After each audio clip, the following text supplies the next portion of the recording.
Hello and welcome back to the British Accent Podcast. I'm Nick. And I'm Emily. Thank you for joining us again.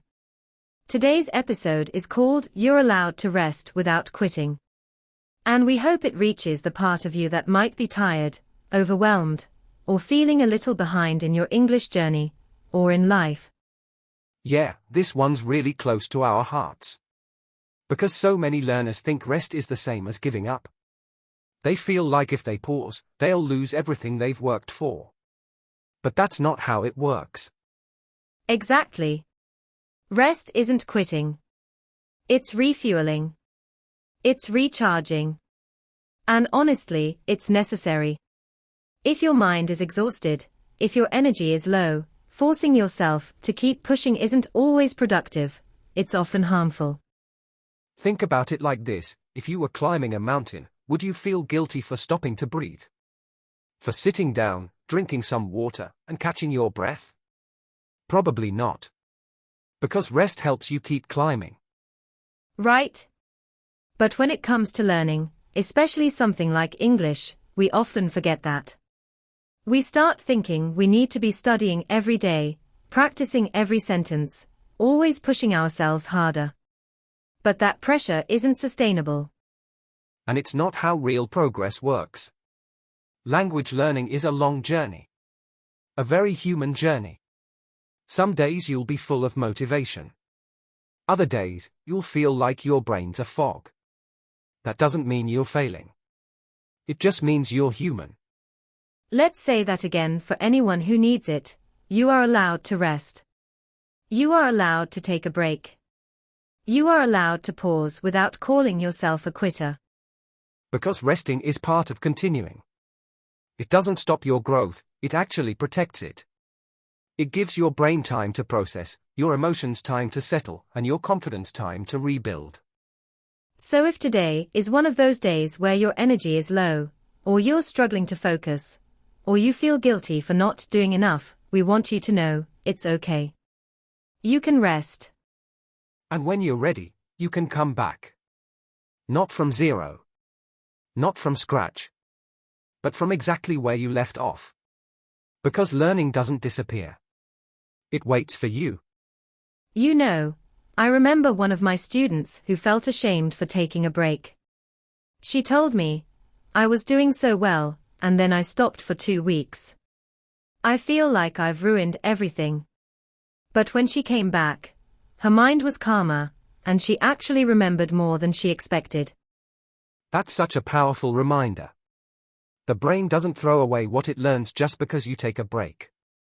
In fact, sometimes it needs that space to breathe, to absorb what it's already taken in. Yes. It's like planting a seed. You don't dig it up every day to check if it's growing. You water it, give it sunlight, and wait. Learning is like that. Rest is the sunlight. And not just physical rest. Emotional rest too. Because language learning can be emotional, it involves confidence, fear of judgment, even shame. Taking time to rest emotionally is just as important. And if we're honest, it takes more strength to rest intentionally than to keep pushing through burnout. Anyone can keep going out of guilt. But it takes courage to say, I need a break. And I trust myself to come back. You know what's interesting? Many of the most consistent learners I've worked with, they are not the ones who push non-stop. They are the ones who know how to pause and come back.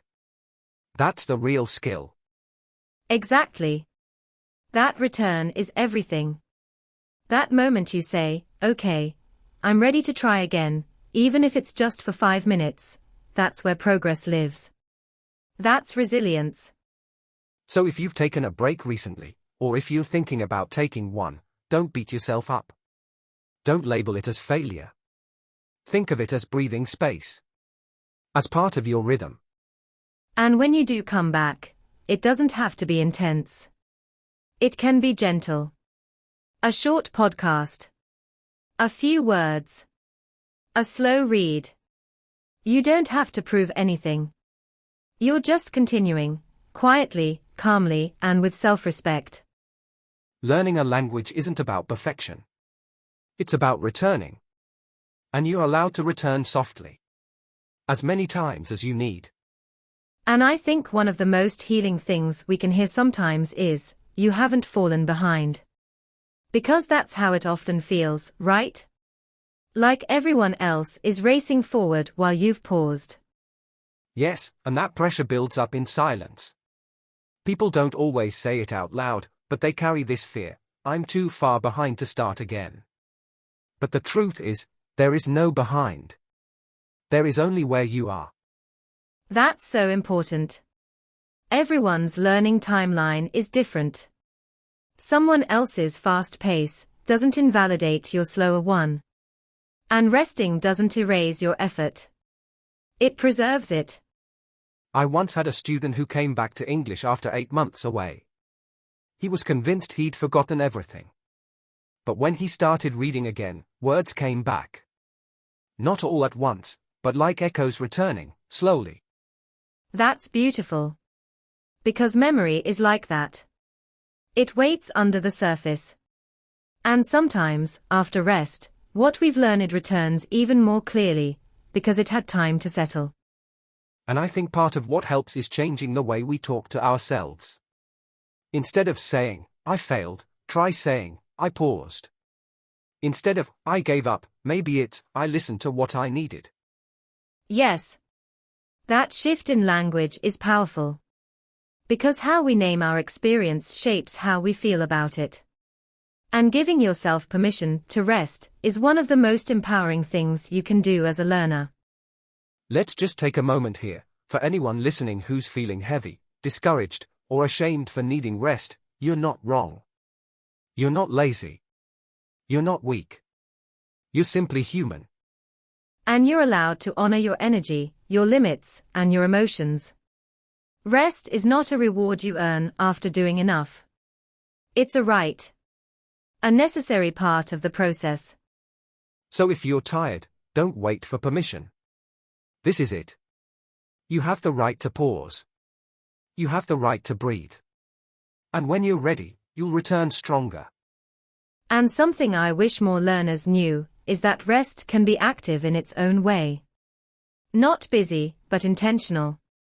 Sometimes rest looks like silence. Other times, it's doing something different that still feeds your growth, like listening to music in English without trying to analyze it. Or watching a film with subtitles and just enjoying it. Not pausing to study vocabulary. Not taking notes. Just letting yourself experience the language without pressure. That's still part of learning, it just feels lighter.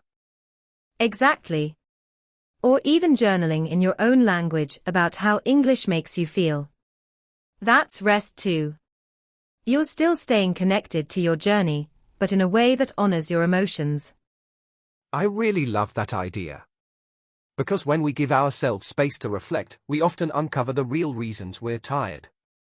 Maybe it's not the grammar, or the vocabulary, or the accent.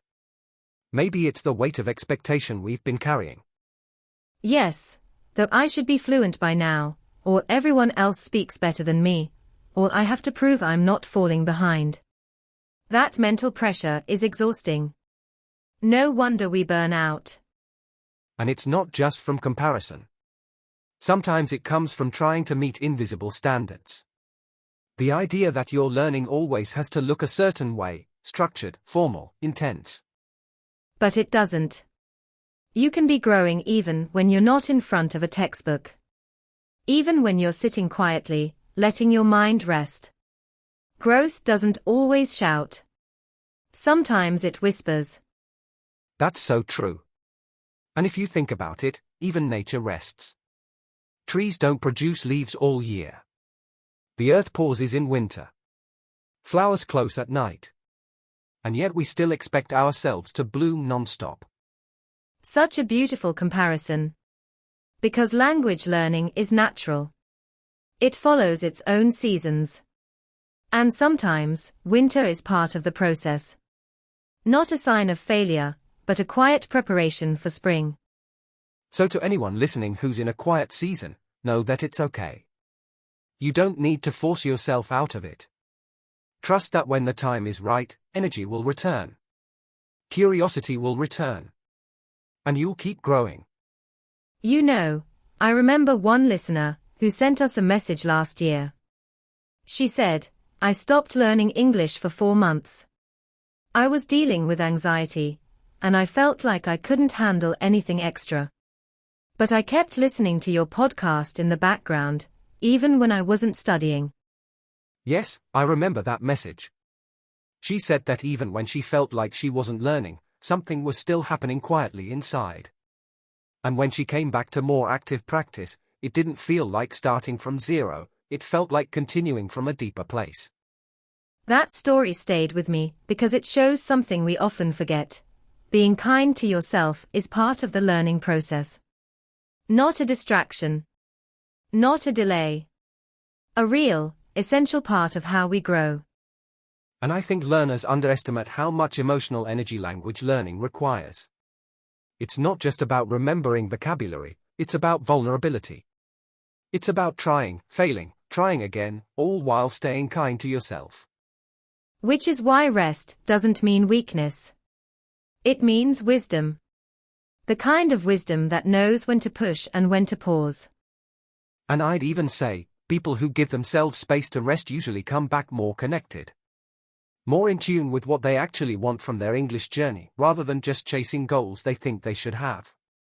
Yes, because they're learning from a place of care, not fear. And that kind of learning sticks. It becomes part of who they are, not just something they do to check a box. So maybe that's the shift we need, from how much did I study this week, to how did I take care of my learning spirit? From did I do enough, to am I being kind to myself in this process? That's such a gentle and meaningful shift. Because we're not machines. We're humans, with energy that rises and falls. And giving yourself rest is part of respecting that rhythm, not fighting it. So even if all you did today was listen quietly, or read a few lines, or even just remind yourself that you're allowed to rest, you've done something powerful. You've stayed connected. And that connection, no matter how small, is what keeps the flame alive. Not the intensity, but the warmth. The softness. The decision to keep caring for your growth, even when it looks slow. So wherever you are right now, whether you're moving forward, standing still, or taking a step back, remember, this journey is still yours. You haven't failed just because you've paused. And your quiet moments matter. They are not lost time. They are part of how you stay whole, how you stay human. Resting doesn't remove your progress, it protects it. Thank you so much for spending this time with us. If this episode brought you comfort, know that it came from the heart. We're walking this path with you, and we believe in your pace. You are doing better than you think. We're proud of you. Keep going, softly, slowly, and always in your own way. This has been the British Accent Podcast. Take care of yourself. We'll be here when you're ready to listen again.